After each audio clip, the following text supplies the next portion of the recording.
What's up, prize fighters? This is the first ever virtual reality prize fight where the rules have changed and anything is possible. It's a prize fight punch-out between Oculus Rift and the HTC Vive. Your prize fight judges are senior editor Scott Stein, senior editor Sean Hollister, and you know who, Ring-a-ling-a-ding-tong. We'll pick a winner each round in this 5-round showdown. First round is Immersion. Put on either Rift or Vive and you're instantly taken away to new worlds and environments. It's glorious. Now, you'll never get VR until you actually get inside a VR experience. They both look great and sound great, but you won't really be able to call out any significant visual differences that favor one or the other. What makes the Vive more immersive right now is that you can freely walk around in VR by walking around your actual living room. That's important. The Vive's current controllers allow you to interact more naturally in VR space with two Wiimote-like wands that allow you to grab things, compared to being tied down to the Rift's Xbox One controller that really limits the impact and feels more like you're playing an Xbox game with goggles. The judges agree, round one goes to the Vive. Next up is comfort.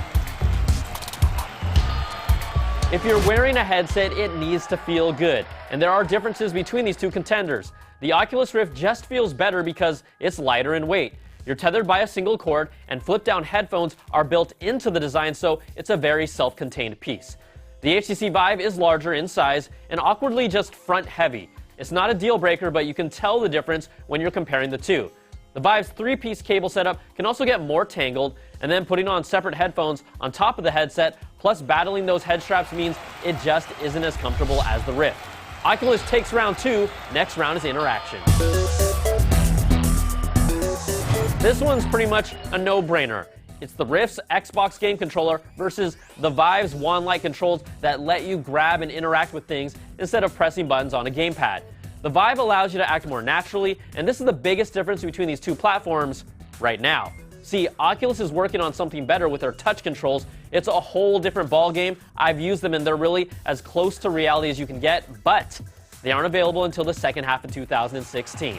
The HTC Vive takes round three. Next round is setup. New groundbreaking experiences cost money.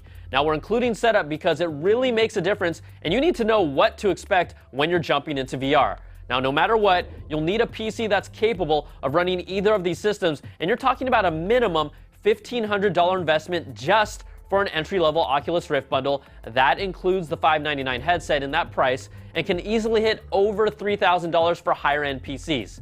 Now, the HTC Vive setup is sold for $799. That's $200 more than the Rift. So we're talking about a starting price with a PC around $1,800 that can soar up to several thousand more depending on your PC.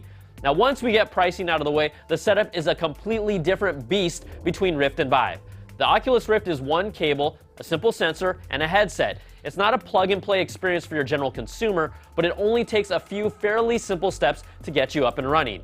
The HTC Vive, let's just say patience is a virtue. There's cables galore, and that's not the scary part. The Vive requires two laser boxes that need to be installed and paired with each other. They'll need to be up on tripods or high bookshelves and have a clear view of your entire room. You'll need space to play, so that means moving your furniture around as well. Just to get all the hardware situated, it's easily a half-hour setup. You might need to recalibrate them, and even when you want to jump in the next day after it's been set up, you'll need to plug in multiple things to get synced up before you start. VR is anything but plug and play, but the Vive, it takes the cake for the longest setup time for any tech gadget that I've ever seen. The Oculus Rift easily takes round four. We're even at 2 rounds apiece. The final round that decides it all is ecosystem. The Oculus Rift knows exactly what it wants, and it launches with 30 games, but you'll need to stay in the Oculus ecosystem to enjoy them. Eve Valkyrie is an amazing spaceship shooter, and Lucky's Tale gives you a real sense of how a platformer in VR plays. There's a way for the Rift to access Steam's VR library, but not all games are compatible, and it can be a pain to sort through what works and what doesn't. Now, the HTC Vive launched with 50 games and works directly with Steam, giving it a larger library of content and more open platform for developers. Some of the games are already on the PC, and there are some fun ones, but at times it feels more like tech demos and experiences and really not full-fledged games. It also brings Steam staples like messaging, a friends list, and voice chat that really makes it a more social platform out of the box. We know it's only going to get better for both sides, I personally prefer the Oculus library, but the judges agree that the Steam platform and its ecosystem gets the slight edge this time.